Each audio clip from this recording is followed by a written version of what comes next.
नमस्कार दोस्तों, Lomash entertainment channel में आपका स्वागत है।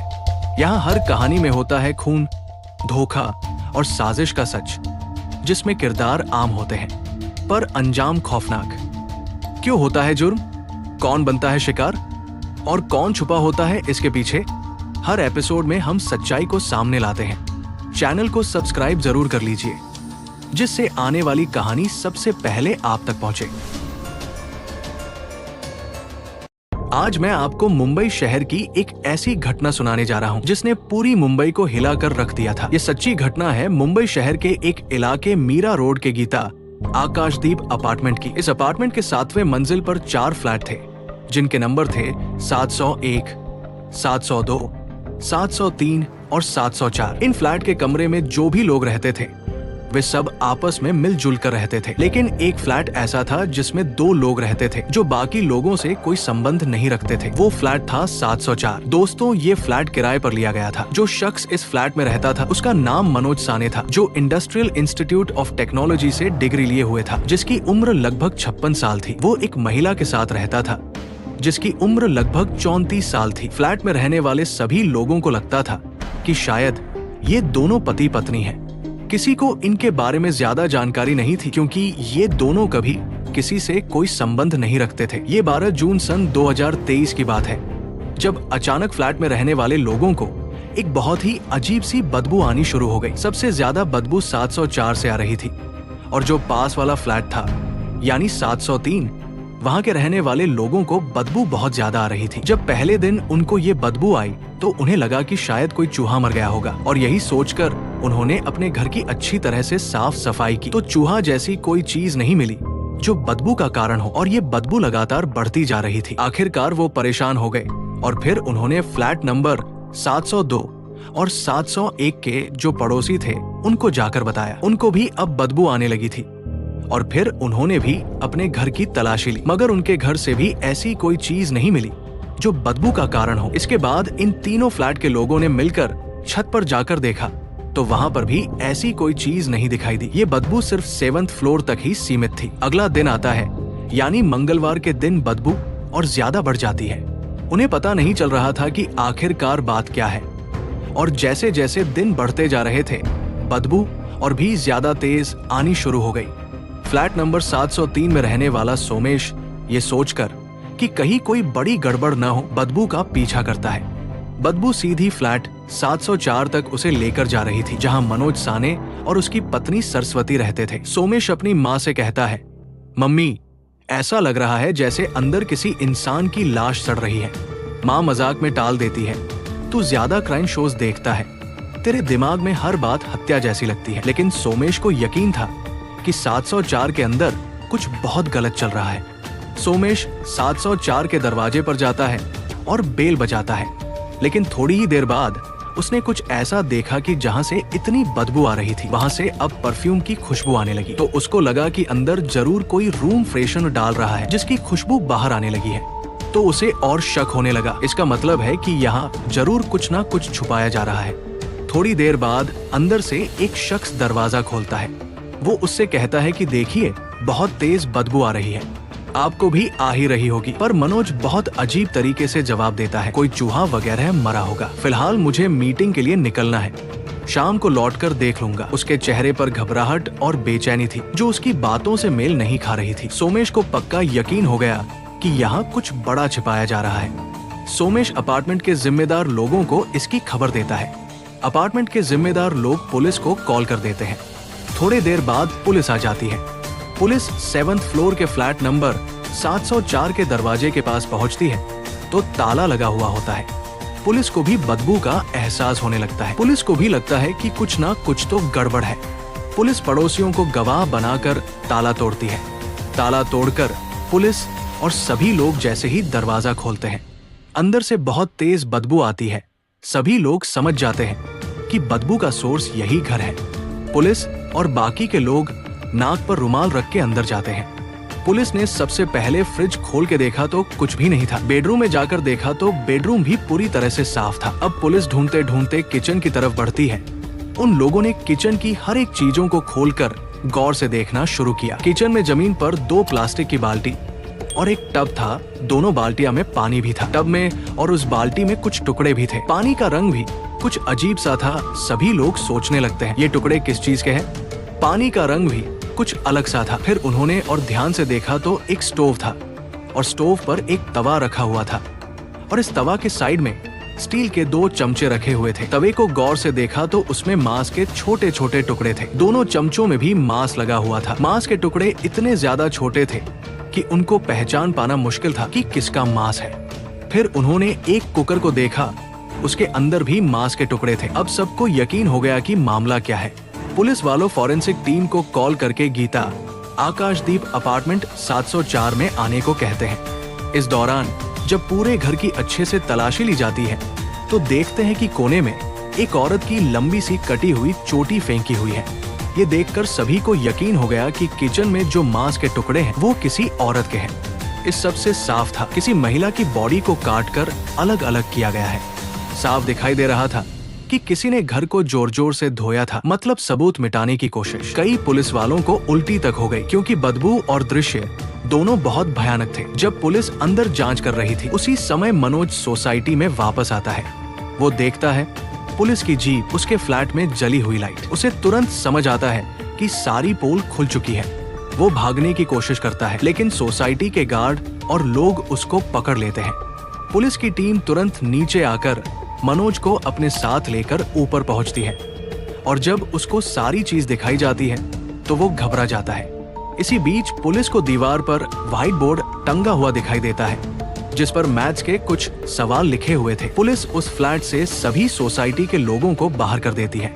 अब मौका ए वारदात पर सिर्फ मनोज और पुलिस मौजूद होते हैं तो पुलिस उससे सख्ती से पूछताछ करती है। पहले तो कुछ सच्ची और झूठी कहानी पुलिस को बताई कि मैं यहाँ सरस्वती नाम की एक महिला के साथ रह रहा था जिसकी उम्र लगभग 34 साल थी। हम दोनों एक दूसरे से बहुत प्यार करते थे लेकिन अक्सर हमारे बीच झगड़ा होता रहता था। वो थोड़ी शक्की मिजाज की थी। उसको लगता था कि मेरा किसी और के साथ अफेयर है। इसी बात पर अक्सर हमारा झगड़ा हो जाता था। इसी वजह से उसने खुदकुशी कर ली। पुलिस ने कहा अगर उसने खुदकुशी की थी तो इस लाश के टुकड़े किसने किए। तब वो बताता है कि उसकी मौत के बाद जब मैं घर पहुंचा तो मैंने देखा वो खुदकुशी कर चुकी है, उसने जहर पी लिया है। ये सब देखकर मैं डर गया कि कहीं उसकी मौत का जिम्मेदार मुझे ही ना मान लिया जाए और पुलिस मुझे ही ना अंदर कर दे। इसलिए मेरे लिए ये दिक्कत थी कि लाश को ठिकाने कहाँ लगाऊं। मैं 7th फ्लोर पर रहता हूँ और इतनी ऊपर से लाश को नीचे लाना मुश्किल था। इसलिए मैंने तय कर लिया कि मैं लाश के टुकड़े करूंगा। यही करने के लिए मैं मार्केट से कुछ हथियार काटने के लिए लाया जिसमें एक टाइल कटर, एक वुड कटर, एक हथौड़ा, नीलगिरी की 5 छोटी बोतलें, प्लास्टिक की बाल्टी और टब था और लाश को काटना शुरू किया। उसके बाद उसने सोचा कि टुकड़े तो कर दिए हैं लेकिन उन टुकड़ों में से बदबू आएगी, इसलिए मैंने थोड़ा थोड़ा करके प्रेशर कुकर में उबालना शुरू किया। उसके बाद मैंने उन टुकड़े को तवे पर भूनना शुरू किया ताकि बदबू ना आए। फिर उनको प्लास्टिक की थैली में रखकर बाहर निकलता था। बाहर ले जाकर स्ट्रीट डॉग के सामने फेंक दिया करता था। कत्ल तो मैंने नहीं किया लेकिन हाँ टुकड़े जरूर किए हैं।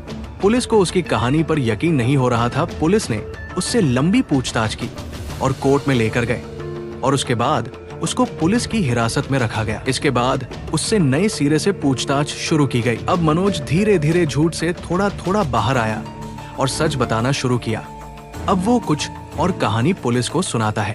वो कहानी ये थी कि मनोज साने अहमदनगर का रहने वाला था। उसने इंडस्ट्रियल इंस्टीट्यूट से पढ़ाई की थी। करीब 10 से 15 साल पहले माँ और बाप दोनों की मौत हो जाती है। बोरीवली में उसका अपना फ्लैट था और इस फ्लैट में वो अकेला रहता था। इसी बोरीवली इलाके में राशन की दुकान पर इसने नौकरी करना शुरू किया। धीरे धीरे वक्त बीतता गया तो इसका अचानक एक बड़ा एक्सीडेंट होता है और इसको हॉस्पिटल पहुंचाया जाता है जहां उसको खून चढ़ाया गया। वो एक्सीडेंट से ठीक होकर घर लौटता है।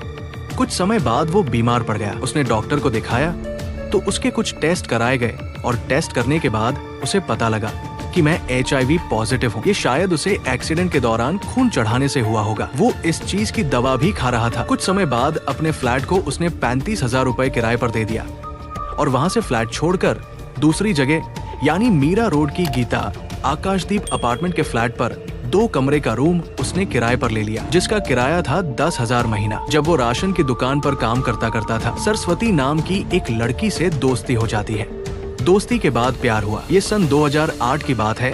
उस टाइम सरस्वती की उम्र 19 साल और मनोज की उम्र 40 के आसपास होती है।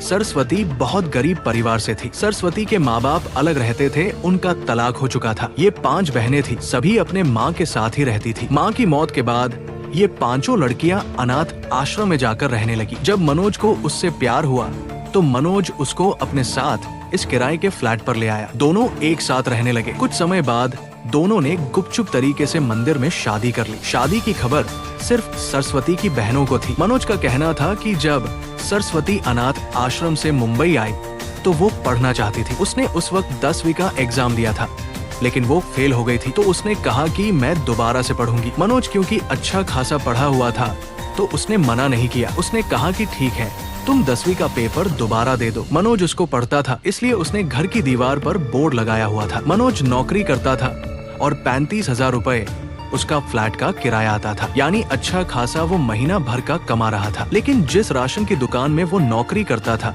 उसका लाइसेंस खत्म हो गया, जिसकी वजह से उसकी नौकरी चली गई। और सरस्वती को ये भी पता चल गया था कि मैं HIV पॉजिटिव हूँ। तब से ही मेरा सरस्वती के साथ लड़ाई झगड़ा शुरू हुआ। जब मैं घर में लेट आता था तो उसे लगता था कि मेरा किसी और औरत के साथ अफेयर चल रहा है। सरस्वती के शक की मिजाज और मेरी नौकरी जाने की वजह से हमारा झगड़ा होना शुरू हो गया। पैसे की किल्लत हो रही थी, इसी वजह से उसने जहर पीकर खुदकुशी कर ली। पुलिस ने कहा कि तुम झूठ बोल रहे हो, क्योंकि सरस्वती की मौत जहर पीने से नहीं बल्कि चाकू से हुई है।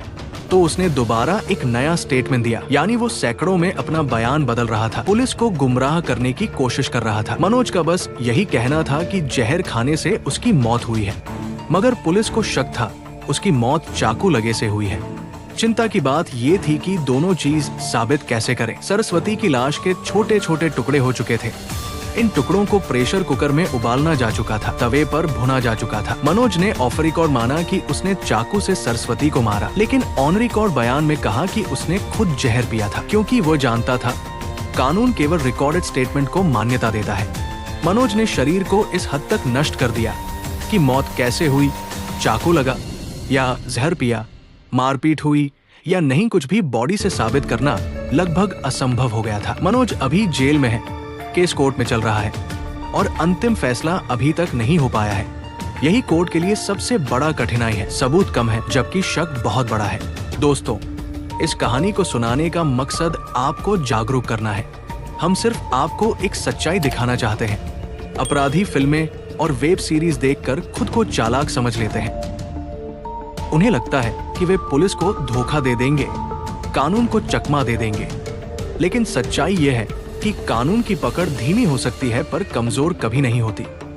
हर अपराध, हर झूठ, हर चाल एक दिन सामने आती ही है। इसलिए गलत राह पर एक कदम बढ़ाने से पहले 1000 बार सोचिए। जिंदगी में क्राइम का कोई शॉर्टकट नहीं होता, सिर्फ अंधेरा होता है। अगर आपको ये कहानी पसंद आई हो तो वीडियो को लाइक, शेयर और सब्सक्राइब जरूर करें। मैं हूं विकास लोमश, फिर मिलूंगा एक नई सच्ची कहानी के साथ। तब तक के लिए नमस्कार। सुरक्षित रहिए, सतर्क रहिए। जय हिंद, जय भारत।